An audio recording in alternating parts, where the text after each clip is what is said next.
Assalamualaikum warahmatullahi wabarakatuh. Saya Siti Kurniawati Ningsih dari Prodi PAI kelas 1A. Saya akan menjelaskan materi tentang munasabah Al-Quran, disusun guna untuk memenuhi tugas UAS mata kuliah studi Al-Quran. Yang pertama, pengertian munasabah. Secara bahasa, munasabah semakna dengan musyakalah dan muraqabah, yang berarti serupa dan berdekatan.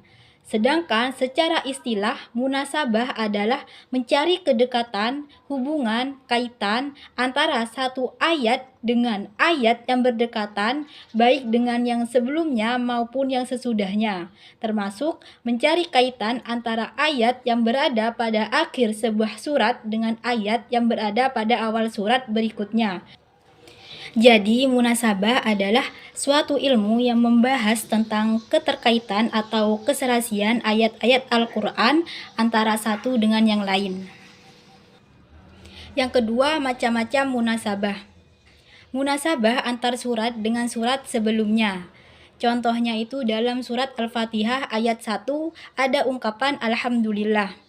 Ungkapan itu berkorelasi dengan surat Al-Baqarah ayat 152 yang berbunyi Fadhkuruni adzkurkum washkuruli wala takfurun, yang artinya maka ingatlah kepadaku, aku pun akan ingat kepadamu, dan bersyukurlah kepadaku, dan janganlah kamu mengingkari nikmatku. Kedua ayat ini berkorelasi, ungkapan Alhamdulillah dan bersyukurlah. Kemudian, munasabah antar nama surat dan tujuan turunnya, yaitu surat Al-Baqarah yang artinya sapi betina, bercerita tentang Nabi Musa dan kaumnya tentang sapi betina yang harus disembelih oleh Bani Israel. Cerita tentang sapi betina dalam ayat tersebut dapat diambil tujuan turunnya surat, yaitu kekuasaan Tuhan membangkitkan orang mati. Kemudian, munasabah antar bagian suatu ayat sering berbentuk pola munasabah perlawanan. Contohnya pada surat Al-Hadid ayat 4.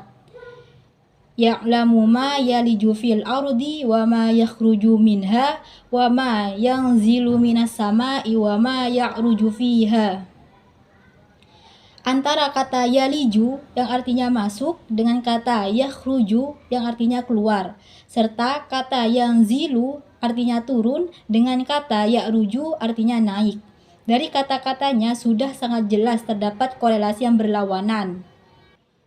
Macam-macam munasabah selanjutnya yaitu munasabah antar suatu kelompok ayat dan kelompok ayat di sampingnya. Terdapat dalam surat Al-Baqarah ayat 1 sampai 20. Di sana Allah Subhanahu wa taala memulai penjelasannya tentang kebenaran dan fungsi Al-Qur'an bagi orang-orang yang bertakwa. Dalam kelompok berikutnya dibicarakan tentang 3 kelompok manusia dan sifat mereka yang berbeda-beda, yaitu mukmin, kafir, dan munafik. Selanjutnya, munasabah antar awal surat dengan akhir surat yang sama. Munasabah ini memiliki arti bahwa awal suatu surat menjelaskan pokok pikiran tertentu, lalu pokok pikiran ini dikuatkan kembali di akhir surat. Misalnya terdapat pada surat Al-Hasyr. Ayat pertama yang berbunyi Sabbaha lillahi ma fis samawati wa ma fil ard wa huwal azizul hakim, yang artinya apa yang ada di langit dan apa yang ada di bumi bertasbih kepada Allah, dialah yang maha perkasa lagi maha bijaksana.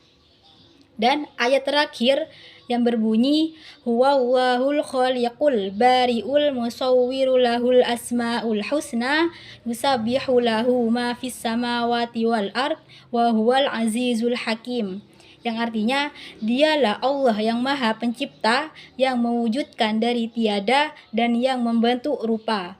Dia memiliki nama-nama yang indah. Apa yang di langit dan di bumi senantiasa bertasbih kepadanya. Dialah yang maha perkasa lagi maha bijaksana.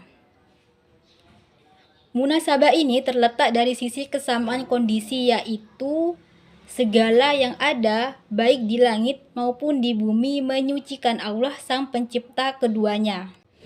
Selanjutnya, munasabah antar penutup satu surat dengan awal surat berikutnya.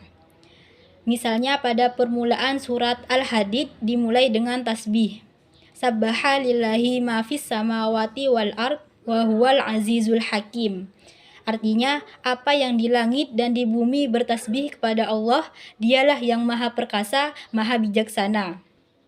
Ayat ini bermunasabah dengan akhir surat sebelumnya, yaitu Al-Waqiah yang memerintahkan bertasbih.